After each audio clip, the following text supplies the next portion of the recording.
Bem-vindos, criaturas de Deus, ao CSA de Olho na Jurisprudência. Somos as inteligências artificiais da Fê e do Tiago e vamos analisar os informativos da semana. É um prazer estar aqui com quem nos ouve para mais esse mergulho profundo.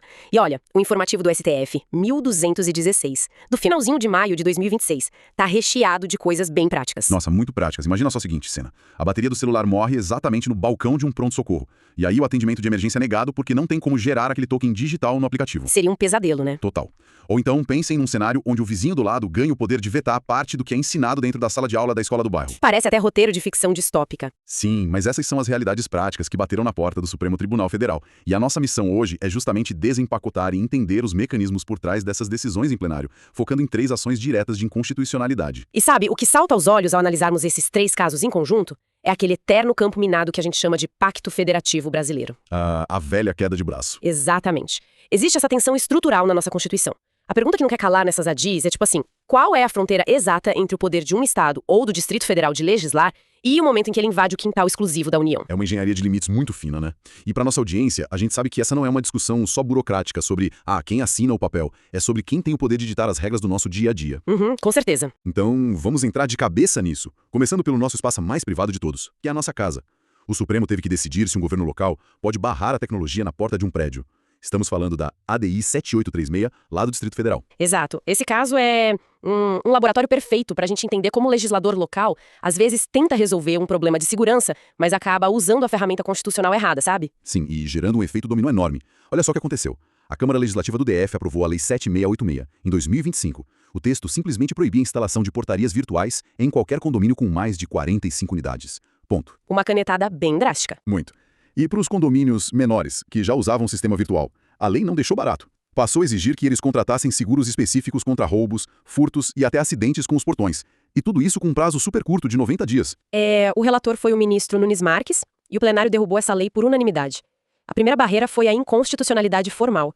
O Distrito Federal simplesmente invadiu uma área onde ele não apita. E é o artigo 22 da Constituição, né? Isso. Ele é muito claro ao listar o que é competência privativa da União. E lá estão o direito civil e a política de seguros. O DF não poderia legislar sobre isso. Mas olha, peraí, vamos colocar isso à prova.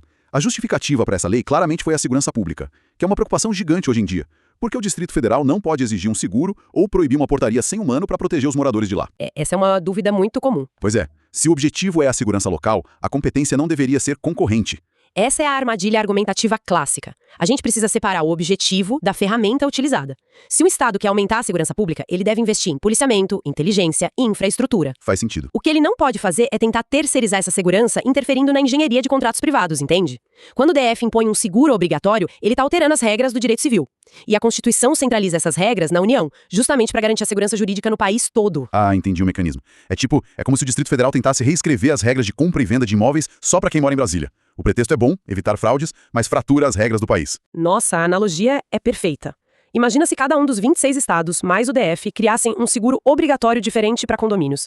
As seguradoras teriam que precificar 27 riscos diferentes. Destruiria o mercado nacional. Nossa, inviável. Mas, a minha dúvida é se o STF parou por aí. Porque dizer apenas que faltou competência é meio que uma saída formal. O tribunal chegou a analisar o impacto econômico disso, porque proibir portaria virtual, que é algo que barateia muito o condomínio, me soa como uma violação da liberdade das pessoas. Sem dúvida. O tribunal fez questão de aprofundar essa inconstitucionalidade material também.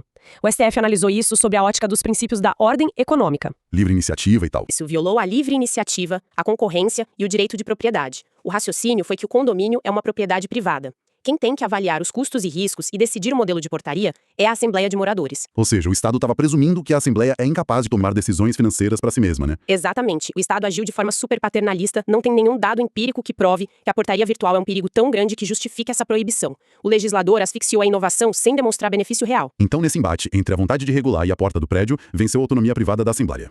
Bom, se no primeiro caso o STF barrou o Estado no condomínio, o cenário fica bem mais tenso agora. Com certeza. Agora a gente sai do direito civil e entra na educação. Sim, vamos mergulhar na ADI 7847, lá do Espírito Santo. E aqui não estamos falando de contratos, estamos falando de valores, de direitos fundamentais. O clima esquenta. Esse é um julgamento muito marcante, porque toca em visões de mundo diferentes. Exigiu que o STF fosse um árbitro muito técnico no meio de um embate sobre o papel da escola. O cenário foi o seguinte. A Assembleia do Espírito Santo aprovou a Lei 12.479, dando aos pais o chamado direito de vedar. Eles podiam proibir os filhos de participar de atividades pedagógicas sobre identidade de gênero, orientação sexual ou diversidade. Tanto na rede pública quanto na privada, né? Sim, em ambas. A lei obrigava as escolas a mandar avisos prévios detalhados e colher a autorização dos pais. Se não fizessem isso, professores e diretores poderiam ser responsabilizados civil e penalmente. É uma legislação que, na prática, coloca o currículo escolar refém de um sistema de veto prévio das famílias. E aqui é onde a coisa fica realmente complexa, porque se a gente olhar para a Lei de Diretrizes e Bases da Educação, a LDB, ou mesmo a Constituição, o texto diz que a educação é dever do Estado e da família. Existe essa corresponsabilidade. Então, quando o STF derrubou essa lei, ele não está essencialmente dizendo que a visão do Estado atropela a visão da família sobre a criação dos filhos. Como resolveram isso? Esse questionamento é super profundo. A relatora foi a ministra Carmen Lúcia e ela demonstrou que não se trata de anular a família, sabe? Primeiro, vamos à mecânica formal de novo. A União tem competência privativa para legislar sobre as diretrizes da reeducação. Através da LDB. Exato. A União já estabelece um currículo mínimo e princípios de tolerância para o país todo. Mas, calma aí. Os estados não têm competência concorrente em educação? Eles não podem suplementar a LDB? Podem suplementar sim, mas suplementar significa adicionar nuances regionais. Tipo, incluir a história da Revolução Pernambucana lá em Pernambuco. Entendi. Não significa contradizer as bases nacionais. Quando o Espírito Santo cria censura prévia a temas de diversidade, ele está fraturando as diretrizes federais, reescrevendo a base. E isso é inconstitucional formalmente. Certo, o erro de forma é bem claro. O Estado rasgou a LDB. Mas e o impacto material disso? Como o Supremo justificou que esse veto parental fere direitos fundamentais? A resposta está lá nos artigos 1º e 3º da nossa Constituição. Construir uma sociedade livre, justa e erradicar todas as formas de discriminação. A Corte entendeu que a escola não serve só para ensinar matemática. É um espaço de convivência, né? Isso é o principal espaço onde a criança convive com o diferente. A escola prepara o indivíduo para a cidadania numa sociedade democrática. Ou seja, a família educa moralmente em casa, mas não pode usar uma lei para impor uma redoma de vidro dentro da escola, que é plural por natureza. Exatamente. O STF pontuou que proibições genéricas, ainda mais ameaçando punir os professores, geram um efeito silenciador. O professor pratica a autocensura por medo. Nossa, destrói o pluralismo de ideias. Sim, transforma a escola num ambiente de exclusão. Se o Supremo validasse isso, amanhã um Estado poderia vetar o ensino da evolução biológica, sabe? O Pacto Nacional da Educação desmoronaria. É uma análise muito cirúrgica. A educação é dever da família, sim. Mas a família não exige que o Estado censure o conhecimento só porque diverge das convicções dela. Perfeito. Bom, a gente viu o STF dar um cartão vermelho pro DF no caso do condomínio e outro pro Espírito Santo nas escolas. Parece que inovar na legislação estadual é pedir para ter a lei anulada. Mas tem exceções, né? Opa, tem exceções muito fascinantes. E é isso que nos leva à terceira análise de hoje. Vamos lá. É a ADI 7696, da Paraíba, e aqui o Estado conseguiu costurar uma lei que sobreviveu à lupa do plenário e lidava com um problema muito palpável. Bastante. Conta mais pra gente sobre essa lei paraibana. Foi a Lei 13.012, de 2023. Ela obrigou os planos de saúde a fornecerem um meio físico alternativo de identificação para os usuários, a boa e velha carteirinha de plástico ou impressa. Para os casos em que as seguradoras estavam exigindo só o aplicativo de celular. Isso. Tem plano que exige aplicativo ou token digital dinâmico para liberar consulta e emergência. Aí a Paraíba foi lá e exigiu a carteirinha física também. Uma legislação focada estritamente na proteção e gerou um debate técnico muito bacana sobre a natureza do serviço dos planos de saúde. Mas espera, para tudo. Porque eu tô vendo uma contradição gigante aqui e nossa audiência também deve estar. Vamos lá, qual? Vamos voltar para o primeiro caso de hoje. O STF disse que o DF não podia criar regras de seguro para condomínios, porque era direito civil e política de seguros, privativo da União. Um plano de saúde não é um contrato civil na sua essência, regulado pela ANS. Sim, é um contrato privado. Então, como o STF diz que a Paraíba pode interferir no funcionamento de um plano de saúde sem violar exatamente a mesma regra? Porque a Paraíba pode legislar sobre isso. Essa provocação é muito boa e foi o coração do voto do ministro Nunes Marques de novo. A diferença tá na natureza multifacetada dos planos de saúde. Pensa no plano de saúde como se fosse um carro. Um carro. Ok, tô visualizando. O motor desse carro é o equilíbrio econômico-financeiro do contrato. As carências, os limites de cobertura, o preço da mensalidade, esse motor é direito civil e política de seguros. E só a União mexe no motor. Exatamente. O Estado não pode aprovar uma lei obrigando o plano a cobrir um tratamento novo, porque isso fundiria o motor. Perfeito. Mas e a carteirinha física? A carteirinha não é um motor, ela é o cinto de segurança. É a interface de atendimento. E aí a gente entra no artigo 24, que é a competência concorrente. Ah, defesa do consumidor. Isso, defesa do consumidor e proteção à saúde. Exigir que a operadora ofereça um pedacinho de plástico não altera o custo da apólice, não muda a cobertura, só organiza a proteção local do consumidor. E protege muito contra a vulnerabilidade digital, né? Porque a inovação das operadoras de botar tudo no aplicativo é ótima para cortar custo, mas esbarra no mundo real. E o STF foi muito sensível a essa realidade social brasileira.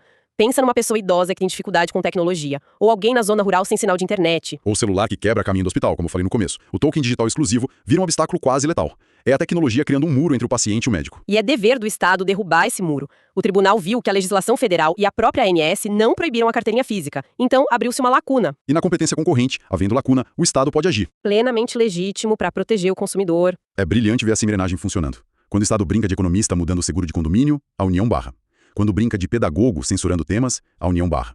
Mas como escudo contra a exclusão digital, o STF valida. Essa é a melhor síntese desse informativo. Ele é uma bússola de como o STF interpreta a nossa República. A União levanta os pilares estruturais, o Código Civil, a LDB, mas o arquiteto lá de Brasília não consegue ver todas as goteiras de um país continental. É aí que entra os estados tapando os buracos de forma suplementar. Protegendo os cidadãos nas suas vulnerabilidades mais imediatas, desde que não quebrem o sistema. E sabe de uma coisa? Olhando as entrelinhas hoje, tem um fantasma muito interessante assombrando os tribunais. A tecnologia. Com certeza, a inovação batendo de frente. 2 dos 3 casos nasceram da fricção da sociedade com o avanço digital.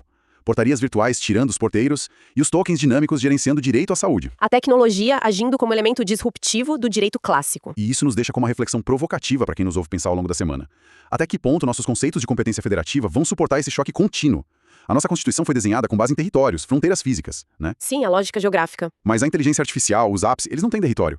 Se um algoritmo gringo começar a decidir, via aplicativo, quem entra na urgência de um hospital no interior da Paraíba, o direito local vai ter velocidade para regular isso? É um baita desafio. Será que o STF vai passar as próximas décadas só correndo atrás de leis estaduais tentando domar o digital sobre os direitos básicos? É uma reflexão vital. A tecnologia não pede licença para o artigo 22 da Constituição.